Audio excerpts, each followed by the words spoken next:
கர்த்தர் அதிசயங்களை செய்கிறார். ஊழியங்கள் வழங்கும் ஜீவ வார்த்தை. இந்த நாளிலும் கர்த்தருடைய ஊழியக்காரன் உங்களை வாழ்த்துகிறேன். நீங்கள் ஆசீர்வாதமாக இருப்பீர்கள். உங்களை கர்த்தர் இந்த பூமியிலே மேன்மையாக வைக்கப் போகிறார். சோர்ந்து போக வேண்டாம்.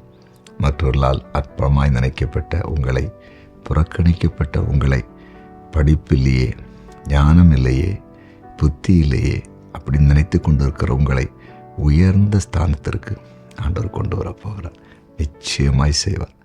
உங்களை கர்த்தர் பெரிய ஜாதியாக்கி சாட்சியாய் வைக்கப் போகிறார். இந்த நாளிலே குறிப்பாக உங்களுடைய பிரச்சனைகளை நீங்கள் கமெண்டில் தெரியப்படுத்துங்க. ஒவ்வொரு நாளும் அதை அடியன் பார்த்து ஜெபித்து வருகிறேன். இயேசப்பா உங்களுக்கு அற்புதங்களை செய்வார். நீங்கள் பெற்றிருக்கிற நன்மைகளை கூட தெரியப்படுத்துங்கள், கமெண்டில் தெரியப்படுத்துங்க. அது கர்த்தரை நாங்கள் துதிப்பதற்கு எதுவாக இருக்கும்.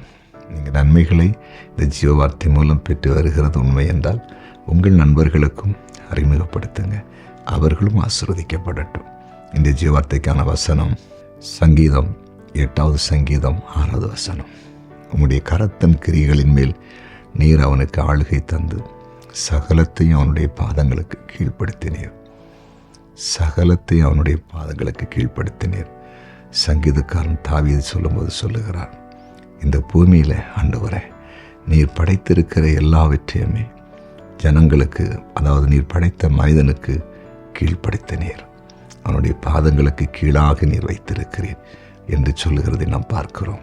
ஆம் தேவனுடைய பிள்ளைகளே, நம்முடைய ஆண்டவர் இந்த பூமியில் நாம் வாழும் பொழுது இந்த பூமியில் இருக்கிற நாம் பார்க்கிற எல்லாவற்றையும், குறிப்பாக எல்லாவற்றையும் ஆண்டவர் படைத்திருக்கிற சூரியன், சந்திரன், பறவைகள், மிருகங்கள் எல்லாவற்றையுமே நம்முடைய சொல்லுக்கு கட்டுப்பட்டு கீழ்பட்டிருக்கத்தக்கதாக தேவன் வைத்திருக்கிறார். அப்படியே அவர் செய்வார். இன்றைக்கு நீங்கள் சிலரில் சோர்ந்திருக்கலாம்.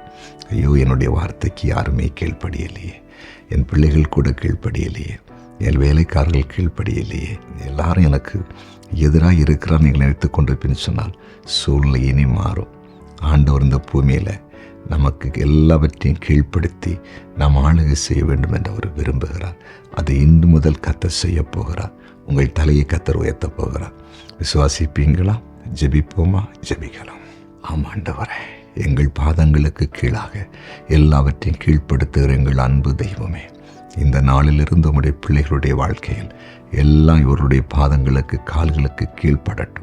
இவருடைய வார்த்தைகளுக்கு கீழ்ப்படட்டும். சத்துருவாகிய பிசாசு கீழ்ப்படுவானாக. எல்லாம் இவர்களுடைய கால்களுக்கு கீழாக அப்படி அடங்கட்டும்.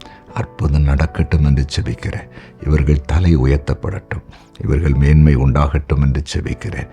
இவர்களுக்கு மேன்மை உண்டாகட்டும் என்று செபிக்கிறேன். வியாதியஸ்தர்கள் இப்போது உம்மால் தொடப்பட்டு சுகமாக்கப்படுவார்களாக. சகல நோய்களும் இயேசுவின் நாமத்தில் விலகி போகட்டும். பிறந்த நாளை காண்கிற ஒவ்வொருவரையும் நீர் இப்பொழுது தொட்டு ஆசீர்வதிப்பீராக. திருமண நாளை காண்கிற ஒவ்வொருவரையும், ஒவ்வொரு குடும்பத்தையும் நீர் இப்பொழுது ஆசீர்வதிக்கும்படியாய் உம்முடைய ஊழியக்காரன் மனதார ஜெபிக்கிறேன். தொடர்ந்து இந்த நாட்களில் கமாண்டில் நீர் நன்மையை ஆண்டவரே அனுப்பியிருக்கிற தெய்வ பிள்ளைகளுக்காக நன்றி செலுத்துகிறேன். இன்னும் எங்கள் வாழ்க்கையில் இந்தந்த காரியங்கள் நடக்க வேண்டும் என்று ஜெப குறிப்பில் அனுப்பியிருக்கிறாங்களே, ஏசப்பா கண்ணோக்கி பார், அற்புதங்களை செய்யும். ஒவ்வொருடைய துக்கத்தையும் சந்தோஷமாய் மாற்றும். நீர் எங்கள் ஜெபத்தை கேட்டீர். நன்றி. இயேசுவின் நாமத்தில் பிதாவே, ஆமென்.